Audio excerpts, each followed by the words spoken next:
I lost my first two houses to foreclosure at 28. Here's what I wish I knew. I didn't lose my houses because of the economy. I lost them because I was new. I didn't know the game and hired the wrong contractors. That mistake led straight to foreclosure. If you're a homeowner in Atlanta right now, feeling pressure, this story might save you. Back in 1997, I bought my first house in Victorville, California. I was excited, was motivated, hungry, but I had one big problem. I had no experience. Nobody teaches you what happens after you buy the house: how to manage contractors, how to control costs, how to protect yourself from getting taken advantage of.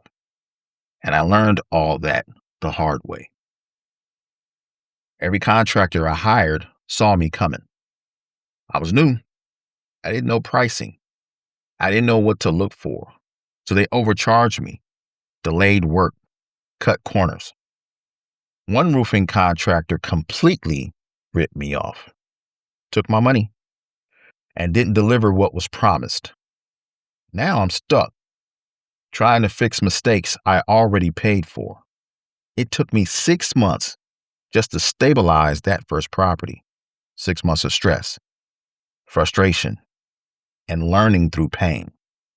But eventually, I got it rented out. It started cash flowing. And that's when I made my next mistake. I thought I had it figured out. So in 1998, I doubled down. I bought a second property in Apple Valley, California. Now I'm managing 2 properties, still working a full-time job, driving back and forth from my properties to my home, trying to build something bigger. And on the outside, it looked like progress, but behind the scenes, pressure was building. Repairs didn't stop. I had some tenant issues. Bills kept piling up, and I started falling behind. Not all at once, little by little, month after month. And here's what most people don't understand. It wasn't just the money. It was the mental pressure. Trying to figure out everything alone. Trying to keep everything afloat. Trying to act like everything was okay when it wasn't. And by 2000, I couldn't keep up anymore. And I fell into foreclosure. Just like that, everything I worked for, gone. And here's the part that took me years to admit. It wasn't the market. It wasn't bad luck.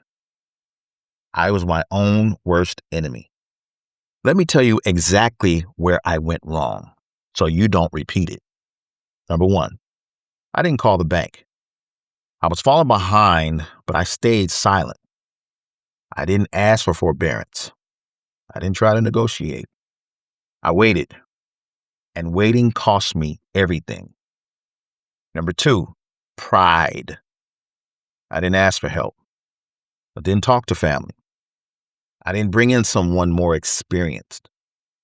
I thought I had to figure it out on my own. That mindset will break you. Number 3, bad loans. I stayed in high interest loans way too long. I didn't refinance early where I had the chance. That decision alone made everything harder than it needed to be. Number 4, I didn't partner. I tried to carry everything myself. Instead of bringing in someone with capital, experience, or structure, I carried the full weight, and eventually it crushed me. And there were other mistakes too, but those were the big ones. And here's why I'm telling you this, because right now, there are homeowners in Atlanta dealing with the same pressure. You're trying to hold together. You're trying to make the numbers work, trying to figure it out quietly, but you're getting overwhelmed. If that's you, don't do what I did. Don't wait. Call your lender. Ask about your options. Look into refinancing. Talk to an attorney. Bring someone into your situation. Do something. Because the longer you wait, the fewer options you have. You see, I didn't have a family back then. Some of you do. You've got more at risk than I did.